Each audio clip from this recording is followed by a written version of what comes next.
First of all, World Star, why are you misgendering me? I am not a dude. I am a transgender biological woman. Why are you being transphobic, bro? In the grand scheme of the digital cacophony that is the internet, we often stumble upon tales that boggle the mind and narratives that leave us questioning the boundaries of reality. This, dear reader, is one such tale, a sprawling epic of bewilderment and jaw-dropping antics brought to you by none other than Jazmine, a multifaceted enigma who has practically perfected the art of chaotic spectacle in the age of TikTok. Our journey into the bewildering world of Jazmine begins with a rather peculiar and pungent credo, "Thou shalt not shower." Yes, you read that right. Jazmine, a TikToker who has clawed his way to notoriety through a seemingly endless stream of bemusing stunts, became infamous for his deliberate defiance against cleanliness. According to Jazmine, his personal decision to forego showering for weeks on end is dictated by religious convictions, a claim met with skepticism and bemusement by both followers and society at large. Okay, Look at you, dude. It's only been 19 days. Why are you being a I'm not being a You literally smell. You stink. and You smell like ass. and Please take a shower. no, it's against my religion. Really? Just take a shower, dude. I'm serious. No, I'm not Please. showering. You smell. I don't care. You reek. What do I get out of showering? How does it benefit me? You smell good. You feel good. The saga unfurls with Jazmine proudly announcing a milestone that would horrify hygiene enthusiasts. Day 20, and the shower has yet to beckon me. It's a declaration made with the conviction of a preacher, steadfast in his belief that his body, his choice, extends to embracing the natural odors that accompany a life-sent soap.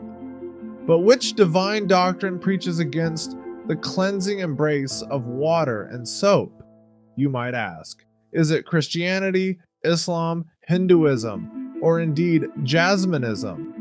For our protagonist, it seems the latter is his true religion, a belief system of his own making where personal preference masquerades as profound religious edict.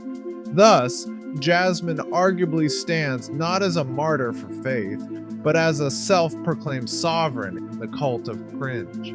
Imagine a world where to smell is to reign supreme, and you find Jazmine at his throne. With theological fervor, he defends his choice, defiantly gesturing into the camera, challenging societal norms with every whiff of his unwashed existence. The camera captures every bead of sweat, every glistening moment of olfactory defiance, his mother's pleas for a return to soap falling on selectively deaf ears. Now picture our anti-hero on board a journey not merely against societal standards of hygiene, but against a societal gaze trained on him with judgment and mild disgust. For Jazmine, it was never merely about the act of not showering, it was about rebellion against expectations, against internet trolls, and ultimately against the thin line that divides notoriety from infamy. I'm not gonna shower. I'm on day 20. I'm not taking no shower, period. Y'all is mad. It's my body, my choice. I'm not taking a shower. And when my baby is born, they will not be participating in shower activities as well, like her mama. At the end of the day, y'all is jealous and y'all is mad. And y'all want to be like me so bad. But for some reason, it's some animosity towards me for no reason. I guess I just look good and I'm a queen. And I'm not showering. Jazmine's aversion to cleanliness is but one layer of his chaotic disco ball persona, reflecting a kaleidoscope of stunts that range from the absurd to the questionably sane. Dive deeper into his narrative, and it becomes clear that the physical embodiment of chaos is not without motive. It's the pursuit of fame in the digital coliseum, an arena where spectacle is king and the jester swings the scepter.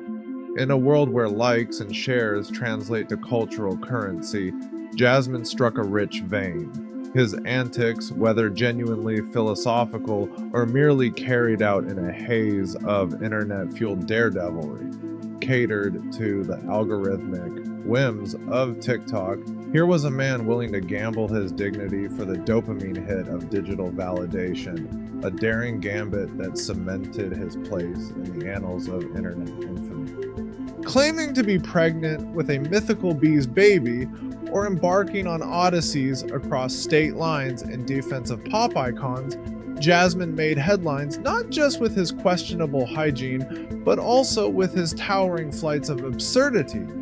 Bound for Arizona was he to confront a perceived nemesis in the hallowed halls of fandom, illustrating once more that Jazmine doesn't merely participate in controversy, he crafts it. Can I talk? He booked a flight from LA to Phoenix, ordered an Uber to show up to my house with intentions of hurting me and my family. Can we just talk? I'm not trying to assault nobody. He's encouraging others to attack my family via online. In this grand tale of theatricality, nothing is ever straightforward, least of all identity. Herein lies the conundrum of Jazmine, a self-proclaimed transgender biological woman whose declarations and disclaims seem engineered not for clarity, but for confounding amusement.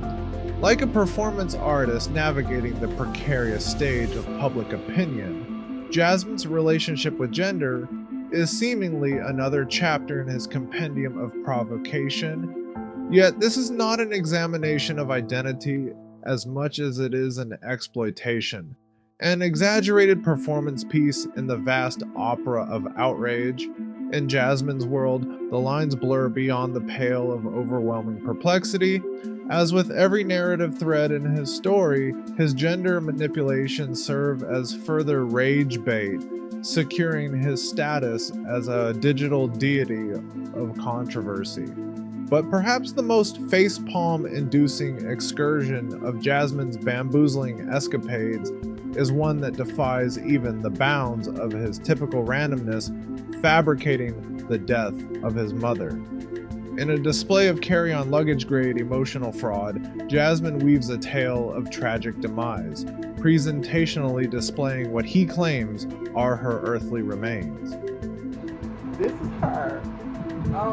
Her body was transported to Tijuana to get cremated. It's actually cheaper versus doing it in the country. So, here she is. She passed away in a car accident. And here's her remains. This is her now. We couldn't afford a funeral. And we didn't want to ask y'all for donations. Like, I was not about to have people come for me talk about you're gonna use your mom's death for money. I am not having that. I'm not gonna have people do me like that. I don't care. Here's my mom's urn. This is where her ashes are. So I really can't believe that people don't want to believe me. So I have to really show it. A powder keg of pathos, this narrative arc tugs at both the heartstrings and the boundaries of ethical decency. And yet, even this is but another page in the elaborate playbook of deception known as Jazmine's existential melodrama. As fleeting suspicion swirled and online sleuths snuffed out lies, Jazmine would confess with a carefree nonchalance that, alas, his mother was very much alive, a forced encore to his overture of moral ambiguity. It's in the theater of clout chasing that Jazmine's tale finds its Macbeth moment. My mama dying. And I just said it. So the reason why I did this is because I don't know why. I was just bored, and then I recorded that video.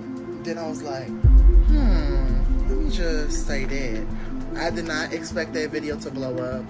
I did not at all. And also, y'all do need to understand, this is a satire, like, rage bait account. I don't understand why people did believe me in the first place. Like, but yeah, nothing is off limits to me. I will rage bait or joke about something because at the end of the day, My content is my content, and yeah. But no, my mama is alive. Sorry to tell y'all. With every orchestrated cringe maneuver, every algorithmic tug at societal norms, and every comment section ablaze with reactions, you find not just a character thriving on chaos, but an entire audience enraptured, not by admiration, but curiosity. Fame is a fickle mistress, and in its fickle embrace, Jazmine found himself ensnared. A content creator who realizes that if life is indeed a stage, he possesses all the world's a platform. Amid a sea of vlogs, dance challenges, and lip sync battles, Jazmine etched his chaotic tale, penning every harrowing contradiction with the ink of absurdity. As this odyssey unfolds, dear reader, you might find yourself captivated, repulsed, amused, and confounded in equal measure. Revenge of the internet age phenomena, Jazmine's story is not merely one of singular peculiarity, it is indicative of a cultural zeitgeist, an era where narratives twist upon themselves, where the real and surreal tango in the flickering glow of a smartphone screen. In conclusion, whether you find Jazmine's antics dolorously frustrating or deeply fascinating, one undeniable fact reigns true. His is a cautionary tale. It's a narrative of what occurs when the intoxicating allure of digital fame intertwines with anarchy's whispered promises. As we return our gaze to the manifold complexity of everyday life, we tuck the tale of Jazmine into the vault of shared internet lore. Another story whispered of digital legend and lore, an allegory of how we find ourselves in the encore of excess that is the great stage of cyberspace. And thus, with the final curtain descending upon this yarn of reckless ambition and captivating cringe, the tragicomedy of Jazmine fades into the annals of internet history, a reminder that for every view and every tick of the clock, content reigns supreme, be it the profound or the preposterous.